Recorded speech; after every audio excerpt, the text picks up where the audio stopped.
біздегі қалалық және облыстық ауруханалардың штаттарын көрдіңіздер. Оларда өзінің қоймаларындағы өздерінің резервтері бар. Одан бөлек осы бізде СК Фармацияның да үлкен складында біз осы жерде де дәрілерді сақтап отырмыз. Бұл жердегі дәрілер екіге бөлінеді.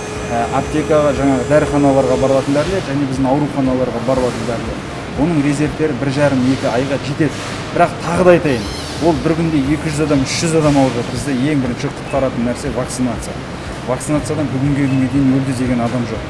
Оған дейін біз енді оба болсын, неше түрлі індеттің бәрінен вакцинациямен шыққандықтан азаматтардың барлығы вакцинация салса, біз мына масканың барлығын шешеміз, адам сияқты өмір сүреміз.